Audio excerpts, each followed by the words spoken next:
other than that, what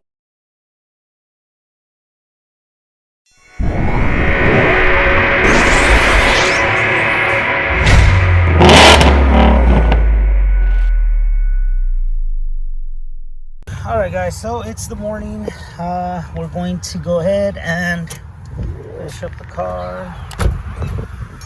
And as you can see guys, it is a huge mess here, but let me go ahead and tell you guys how to do this if you decide to do it on your own. It's fairly easy. You really don't need to be like an expert or anything like that for this kind of stuff, but if you do decide to go on it and go ahead and do it on your own, you know, I'm going to walk you through it, but backwards, I guess. So what happened here was I was going to film yesterday, but the thing is that it started getting dark really quick, and I ran into a little issue that I didn't expect. So that is the reason why I wasn't able to film me taking the car apart. But I mean, hopefully you guys, maybe someday I'll kind of do a little tutorial on exactly how to do it, because for instance, I do prefer when I see videos that explain to you fully how to go about, not like them skipping steps, especially when it's something that you're going to try to do on your own, and that are pretty explanatory when it comes to this kind of stuff, because you don't want to leave the car started off, you run into something that you're not sure about, and then you know you're pretty much out of luck because, well, you don't know how to keep going. So anyway, this is the intake manifold, guys. So this is the part where the fuel goes. This is the fuel rail. This is the Ford 500, and I have a feeling this is the same one as your Edge, your not the Edge, but there's other cars that are with a Freestar. This is the same. I'm assuming this is the same as the Ford Freestar, but don't quote me on that. So anyways guys, we're gonna go ahead and clean this one up. You know, go ahead and clean this one up, take off these old gaskets. So I'm going to go ahead and take this apart though, because I'm going to change the gaskets that are here. And let me go ahead and get that for you guys real quick here. So this is the old one that was on the car, and it's pretty messed up. It's an old one. As a matter of fact, it was messing up because this part came off. So I'm gonna go show you guys what happened with this one. And then just in case you don't know what this is basically the EGR valve. But as you can see right here, that's not supposed to go that way. So let me go ahead and do it real quick. So check it out. So this is supposed to be in here.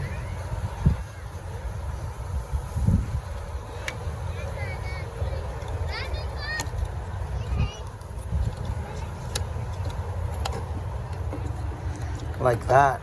And actually it's not supposed to come off. Let me show you guys a new part. So I decided to be cheap, and I went ahead and ordered one through eBay. And it did say for $4,500, but it stated for Ford 500 Ford Freestar. But the thing with that one was that this end right here that you see right here was sticking out to the side, so I wasn't going to be able to put it there. So I had to go to AutoZone and get another one. I'll be returning the other one though. But this is basically how this is supposed to look. So you guys see here, this is the brand new part, of course, like you can literally tell. You guys see how this is on here? This is not off. See that? This is on. This is just like broken off. This is bent, and I'm assuming that this was broken in the process of maybe when they replaced the transmission on the car, because they recently did. They swapped it out with a used one, but yeah. So this is the new part. This is how it's supposed to look. This is the old part, and yeah, doesn't huge difference. this was the reason why the car was, you know, tugging and all that. I wanted to turn off. So we're gonna go ahead and remove these right here. This is to remove the lower intake and the fuel rail, and that way we can replace our gaskets. So I removed 2 here, and it has 2 more in there. I'm not sure if you guys can see there. Yeah, there you go. All right, guys, so we got the lower intakes out and the upper, you know, taken apart. Just make sure, you know, kind of give it a little clean there. So that's what I'm going to be doing, you know, clean it up in here as well. Definitely do not use brake cleaner, okay? So let's just get that straight. I just want to point that out. Do not use brake cleaner. Sorry about the zoom. But, you know, kind of give it a little clean up in there. So usually what you can do if you have time, you know, kind of use a toothbrush, not that one that you saw that I used for the throttle body, but another one, and kind of give it a little scrape in there. But of course, hold it down, you know, just that way you don't get all the stuff going through, and it will definitely help out, you know, in the cleaning process. So anyways, guys, let me get to cleaning this real quick. I won't film that part because I only have myself filming as always most of the time. But you know, this is a pretty nice little thing here that you can do yourself if you don't want to pay anybody to do it. So it's very doable. If I'm doing it, you know, I'm pretty sure anybody could do it. So anyways, guys, let's get going. I'm gonna clean that up so we could attach that EGR valve back on it and place it back on there. Also, just another quick thing, I don't know if I mentioned it, make sure you cover the holes there. You don't want stuff getting into it, and anything else that might have an opening, just make sure you stuff a little piece of paper towel on there. Make sure that it's really well covered, that way no foreign material gets in there, you know, messes up your engine and stuff like that. Okay, so we have our new gaskets on. Now it's time to put this back onto the intake manifold. Okay guys, now it's time to put the intake on there, and let's go ahead and do that. All right guys, so just one little quick thing that I want to mention. When you're putting back the intake plenum, you're gonna have to put this right here that you see right there, this back onto that EGR valve.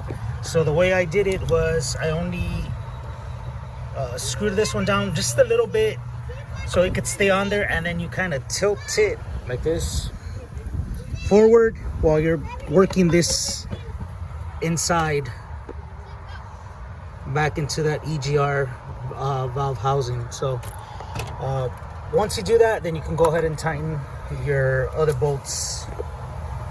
So once you do that, you can go ahead and tighten your other bolts, and then you're good to go, and you can put the rest of it back together.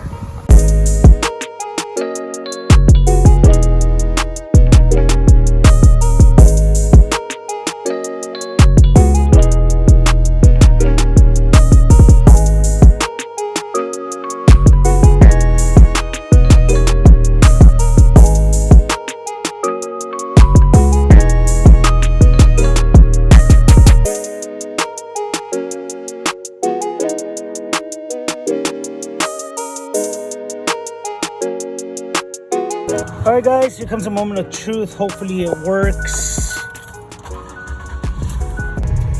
Alright guys, as you can see, no check engine light. So that is really good news. Very happy with the outcome. The only thing is, of course, I noticed upon inspection of putting everything back together that one of the coil packs is broken.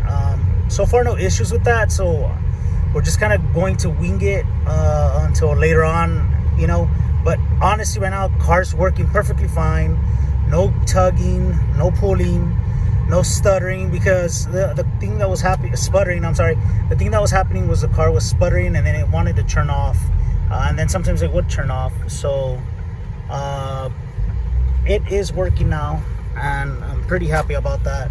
Especially because I spent a long time trying to fix it. So On the video it looks easy, but in real life it's not as simple as it is, and that's just very true in that aspect. But all right guys, so it was a pretty hot day, so I might be sunburnt, but anyways, it was a success. The car, what it needed was an EGR valve.